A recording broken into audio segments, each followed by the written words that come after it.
"Excuse me!" Taylor's voice cut through the lobby like a blade. The mysterious woman turned around, and Taylor got her first close look at her target. "Are you talking to me?" the woman asked, her voice pleasant and curious, with just a hint of a southern accent that spoke of expensive education and old money. "I most certainly am," Taylor snapped, positioning herself directly in front of the woman. "I don't know who you think you are, but you clearly don't understand how things work here." The mysterious woman, however, remained calm. "I'm sorry. I think there might be some confusion." "Oh, there's no confusion," Taylor cut her off, her voice dripping with venom. "I see. And what exactly would you like me to do about that?" the woman replied. "What I'd like you to do," Taylor said, her voice low and dangerous, "is learn some respect." And then it happened. Taylor's hand flew across the woman's cheek and gave her a hot slap that echoed through the marble lobby like a gunshot. "Not knowing she's the owner and CEO of the hotel. But what do you think the CEO did next? Did she lose her temper? Did she slap her back? Did she call security? What she did next will absolutely shock you. But first,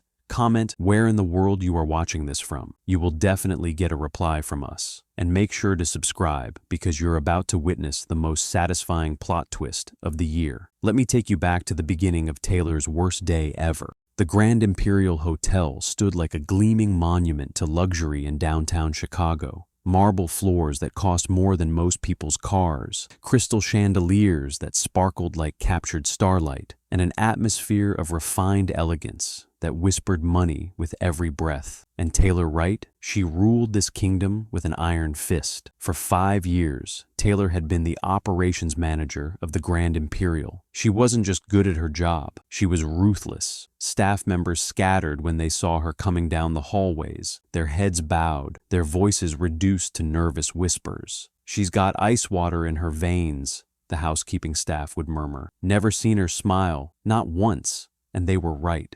Taylor Wright didn't smile. She didn't do small talk. She didn't do nice.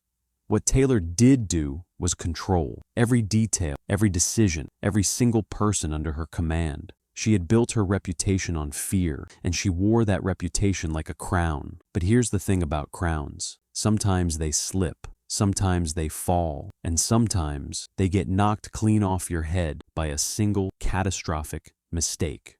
Tuesday, October 15th, started like any other day for Taylor. She strutted through the hotel's main entrance at exactly 7:30 a.m., her black heels clicking against the marble like a countdown to Judgment Day. But today was different. Today, something was about to happen that would shatter Taylor's world into a million pieces. As Taylor made her way to the elevator, she noticed something that made her blood boil. There, by the front desk, was a woman she'd never seen before. The woman looked to be in her early 40s, a striking Black American woman with an air of quiet confidence that radiated from every pore. She wore a simple charcoal gray blazer and black pants, nothing flashy, but everything about her spoke of understated elegance and authority. Her natural hair was styled in a sophisticated low bun, and she was talking to the front desk staff. Not just talking, laughing. Now you have to understand, in Taylor's hotel, employees didn't laugh during work hours. They didn't chat casually with guests. They certainly didn't look relaxed. And this unknown woman, she looked completely, utterly relaxed. Taylor's eyes narrowed as she watched the scene unfold. The woman was leaning against the front desk counter, gesturing animatedly as she spoke to Maria, one of the front desk clerks. But here's what Taylor didn't know, and what would have stopped her dead in her tracks if she had. Maria was one of only 3 staff members who had been at the Grand Imperial for 8 years, long enough to remember when things were different, long enough to know exactly who this woman was. "Who is that?"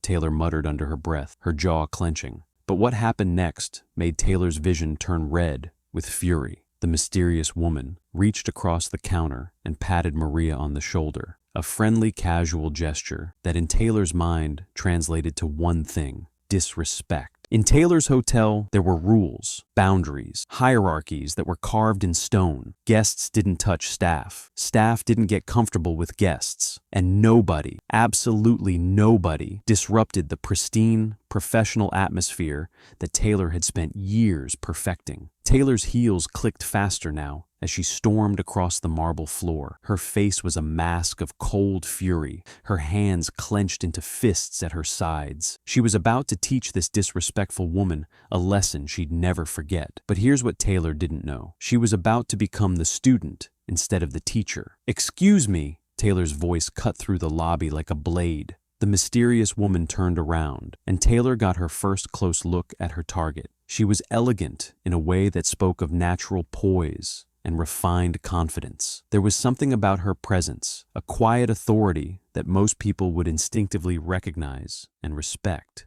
But Taylor saw only what she wanted to see, a problem to be eliminated. "Are you talking to me?" the woman asked, her voice pleasant and curious, with just a hint of a southern accent that spoke of expensive education and old money. "I most certainly am," Taylor snapped, positioning herself directly in front of the woman. "I don't know who you think you are, but you clearly don't understand how things work here." The lobby had gone eerily quiet. Other guests glanced over nervously, while staff members froze in place, recognizing the dangerous tone in Taylor's voice. But Maria looked like she might faint. The mysterious woman, however, remained calm. "I'm sorry. I think there might be some confusion." "Oh, there's no confusion," Taylor cut her off, her voice dripping with venom. "You think you can just walk in here, disrupt my staff, touch my employees like you own the place?" The woman's eyebrows raised slightly, and for just a moment, something flickered in her eyes, something that might have been amusement. "Your staff? That's right. MY staff. I'm the operations manager here, and I don't appreciate guests who don't know their place." Now here's where things get interesting, because the mysterious woman didn't back down. She didn't apologize or look embarrassed. Instead, she simply said, "I see. And what exactly would you like me to do about that?" Those 8 words.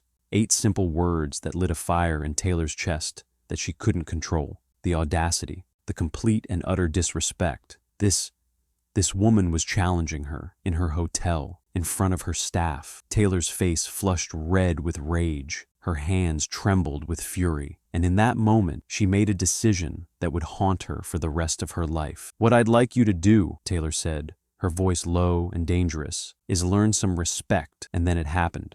Taylor's hand flew across the woman's cheek and gave her a hot slap that echoed through the marble lobby like a gunshot. The entire hotel lobby went dead silent. Guests froze mid-step. Staff members gasped. Even the soft jazz music playing overhead seemed to pause in shock. The mysterious woman stood perfectly still, one hand slowly rising to touch her cheek, where Taylor's palm had left its mark. But here's the thing that should have terrified Taylor. The woman wasn't crying. She wasn't screaming. She wasn't even angry. She was smiling. "Well," the woman said quietly, her voice steady as stone. "That was illuminating." Taylor stood there, breathing heavily, her hand still stinging from the impact. She expected tears. She expected apologies. She expected this disrespectful woman to crumble under the weight of public humiliation. Instead, the woman calmly reached into her blazer pocket and pulled out her phone. "Maria," she called to the front desk clerk, her voice carrying easily across the silent lobby. "Could you please call security?" Taylor's eyes flashed with triumph. "That's right.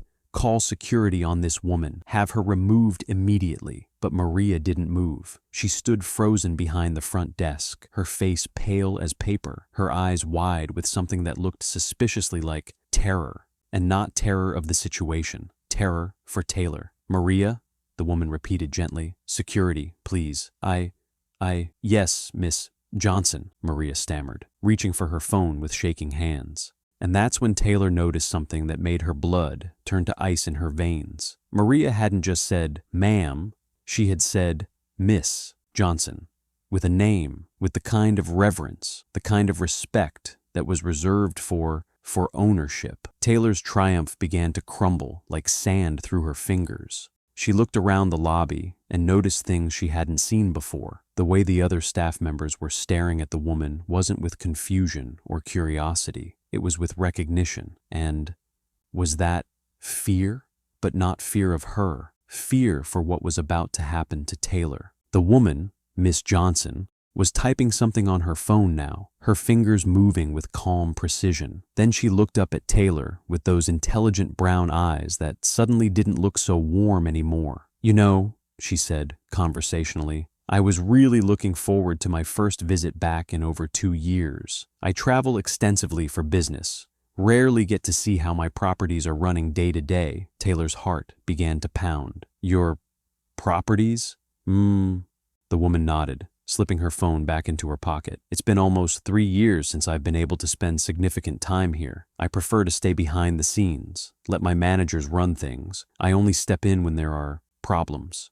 The words hit Taylor like physical blows. Properties, managers, problems. "Who?" Taylor's voice came out as a croak. "Who are you?" The woman extended her hand with a smile that was now razor-sharp around the edges. "Megan Johnson. I own the Grand Imperial Hotel. I'm your boss, Taylor. Actually, I'm your boss's boss's boss." The world tilted on its axis. Taylor's vision blurred at the edges as the full weight of her catastrophic mistake crashed down on her like an avalanche. The owner. She had slapped the owner of the hotel, not just her boss. The woman who owned the entire property, who signed everyone's paychecks, who had the power to shut down the entire operation with a single phone call. Security arrived, not to remove Megan, but to escort Taylor. The same security team that had always nodded respectfully when they saw her in the hallways now looked at her with a mixture of pity and disgust. "Miss Johnson," the head of security said quietly, "how would you like us to proceed?" Megan rubbed her cheek thoughtfully, the red mark from Taylor's slap still visible against her rich brown skin. When she spoke, her voice was calm, professional, and absolutely terrifying in its composure. "Please escort Miss Wright to her office to collect her personal belongings. Then ensure she's removed from the premises immediately." "You can't," Taylor started, but her voice failed her. "Actually, I can," Megan replied, "and I am. Consider this your termination, effective immediately, for assault, for creating a hostile work environment, and for conduct unbecoming of a representative of my establishment. Security footage from the lobby will be forwarded to the police. You'll be hearing from our legal team regarding the assault charges." As security flanked Taylor on either side, ready to escort her out of the hotel she had ruled for 5 years, Megan delivered the final blow. "You know what the truly ironic part is, Taylor?" she said, her voice carrying across the still silent lobby. "I actually came down here this morning because I'd been getting mixed reports about management. I wanted to see for myself how staff were being treated. I was hoping to find someone who represented the values I want in my business. Someone who understood that hospitality starts with treating people, all people, with dignity and respect." Taylor's legs nearly gave out beneath her. She had failed the ultimate test without even knowing she was being tested. "Instead," Megan continued, "I found someone who thinks violence and intimidation are acceptable management tools. Someone who represents everything I never want my business to become." As Taylor was led away in disgrace, her heels clicking one final time across the marble floor, Megan turned to address the staff members who had witnessed the entire catastrophe. "I want everyone to know," she announced, her voice carrying clearly through the lobby, "that what you just witnessed is never acceptable in our workplace. No one, and I mean no one, has the right to put their hands on another person in anger. We're going to rebuild the culture here, together, starting today." And that, friends, is how Taylor Wright learned the hardest lesson of her career in less than 10 minutes. One slap, one moment of uncontrolled rage, one catastrophic assumption that destroyed everything she had built in a single, irreversible instant. Megan Johnson went on to spend the next 3 months personally overseeing the transformation of the Grand Imperial. She implemented new training programs, improved working conditions, and created an environment where respect and kindness were valued over fear and intimidation. The hotel's employee satisfaction scores went up 300% in the first year. Taylor? Well, word travels fast in the hospitality industry. Her assault on a hotel owner became legend, whispered about in management circles across the country. She never worked in hospitality again. The morale of the story? You never know who you're talking to. That person you're about to disrespect, dismiss, or worse might just be the one person who has the power to change your life forever. Sometimes karma doesn't wait for tomorrow. Sometimes it happens in real time, in front of witnesses, with consequences that last a lifetime. And sometimes, just sometimes, the universe delivers justice with a precision that's almost poetic. What do you think? Did Taylor get what she deserved, or was Megan too harsh? Let me know in the comments below, and don't forget to subscribe for more incredible true stories like this one.